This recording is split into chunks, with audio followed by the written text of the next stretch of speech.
Thank you for joining me. Today I am making a Sticky Toffee Energy Ball. And as you know, I don't use any refined products, so these are made using dates.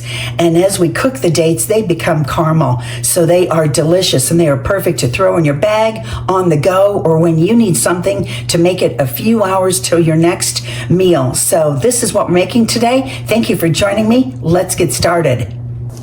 So we are starting on the Sticky Toffee Energy Protein Balls, and that is just a combination of sticky toffee pudding into, if you want extra protein in it, you want collagen in it. Primarily sticky toffee pudding is dates, which we are using.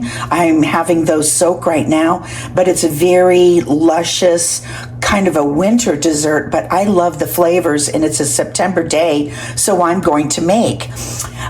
Because these aren't cooked, we're going to toast the oats, which are in the oven right now.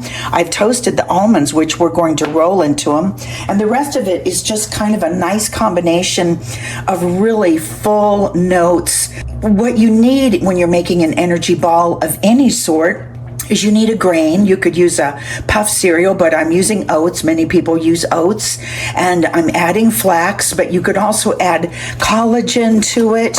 You can add protein powder, just a tablespoon up to a quarter cup. You can add molasses. I don't have, but to bring out the notes of something a little deeper, they put in a couple of grains of espresso powder. And of course, our almond butter, our dates, which we're going to pit, and then our toasted nuts. But these do not call, primarily they call for a nut butter, but these do not call for a butter. So my twist is I am adding butter because I don't really use butter for cooking per se. I use butter for flavor. I use butter on a pancake. I use butter on a piece of toast, maybe a pat on top of oatmeal. But when it comes to putting a couple sticks of butter into something, I try and shy away and go for a more healthy oil, like a non-flavored, of course, avocado oil. It's all non-flavored. A non-flavored light olive oil, if that's what you have. But you want something probably inorganic, non-GMO, if you're using a canola or a corn or a safflower. Those oils go through a lot, so you really want to watch your oils, but we'll talk about that next time. But anyway, we're getting ready to get these to go in the bowl and the blender. Okay, we're going to start pitting our dates, and you just want to take each date out of there. I've ground up my oats and my flax. That's to the left of me. You want to grind that small so it's crunchy from the toasting, and then it will have a nice mouthfeel. And these dates are very soft. You want to take off the end and, of course, take off the pit. I've had a couple rounds of teeth with dates, so I buy the pitted so I can ensure the date is out, or excuse me, the pit is out of there. You buy it the other way around, already pitted, and sometimes they just say, hey, watch out for pits. And I do watch out for pits, but I don't want them in my teeth. So now we are going to put our ground oats and flax in here in the bowl. Looks almost like graham cracker crust, doesn't it? Okay, and so we're going to add the half a teaspoon of cinnamon.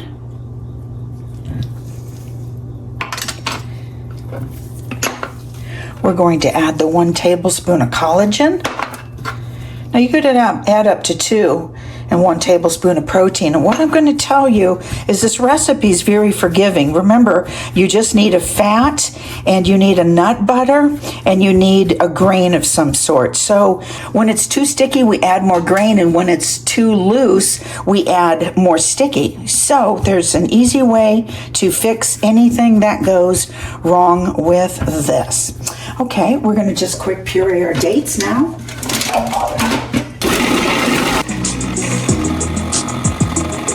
And if it acts like that, we gotta have a little bit of date water that we add to kind of loosen it up. Now remember, we are going to cook this, so anything we do is going to be coming out of it.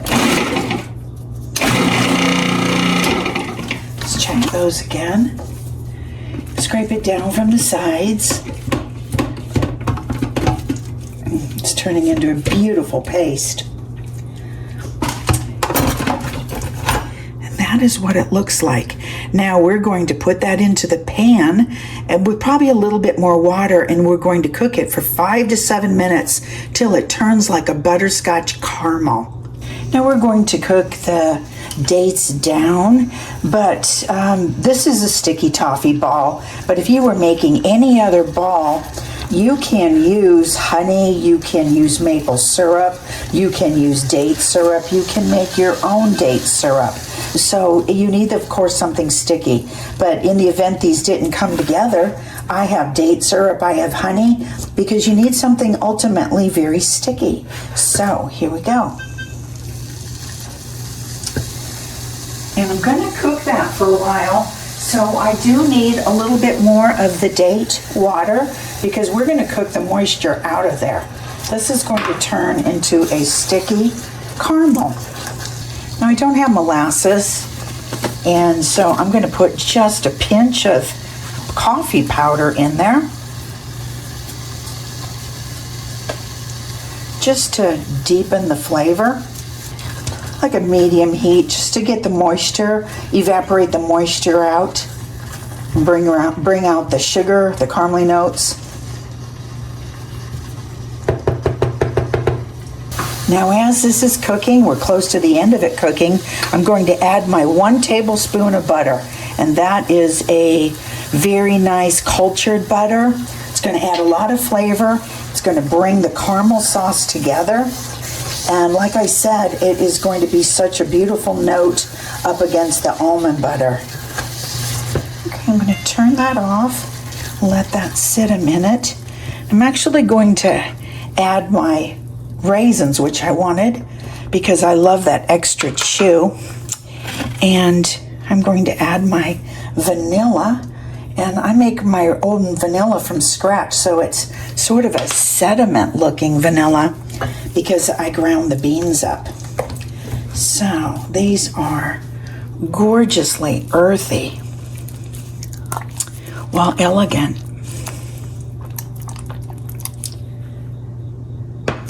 I'm just going to add in my 2 tablespoons of almond butter while it's still warm to let it sort of incorporate in there and get nice and relaxed.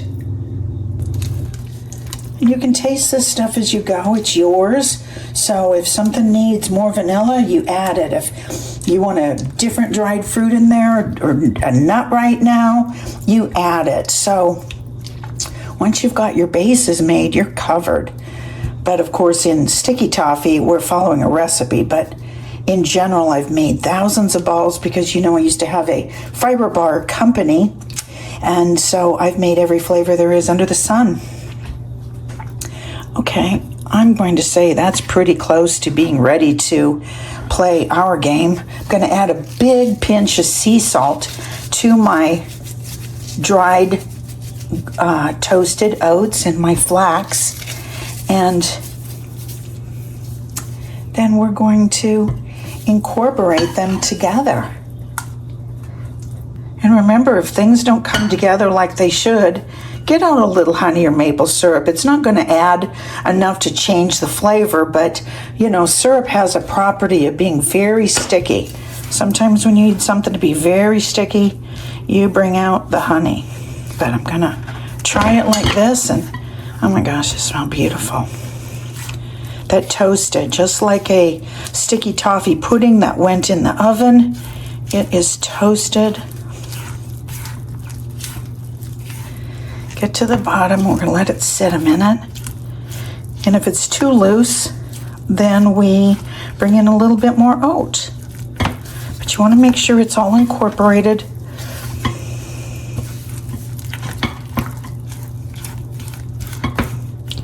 Yeah, it's very humid here where I'm at, so I am going to have to bring in some more oats. And as I said before, depending on your day, if things are sticky, then you add more oats. And if things are not as sticky as they should be, you add more honey or maple syrup or date paste. And so mine weren't. So I toasted about a half a cup, and I'm going to go in slowly and just incorporate it in. And these will firm up because the oats will grab moisture from the dates, from the date spread. We're going to add just the entire half a cup. It's humid out. It's September. It's like not a day you expect, but it is humid, and that's what happens when you bake. Things happen. Could actually add some of the nuts in here, but I'm going to use them to roll them. And then we're going to chill these. Let's see if we even need a little bit more. We do need a little bit more. My gosh, I can smell that butter, and there wasn't even a lot in there. Okay, we're going to just try and roll our first one. And they're sticky.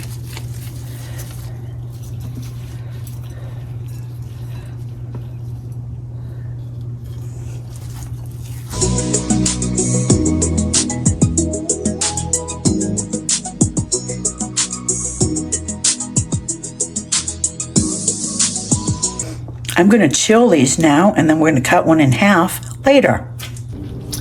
These came out beautiful. I hope you give them a try. They are substantial. They are warm. They are filling. They are lovely. They are tasty. These energy balls are perfect. They're great for my gym bag, for my work bag. They give me 2 to 3 hours of energy. They've got fat in there, nutrients, grains, minerals. We've got it all, and fiber. So I want to thank you for joining me. I hope you give these a try. They're delicious, and I'll see you soon. Please like and subscribe.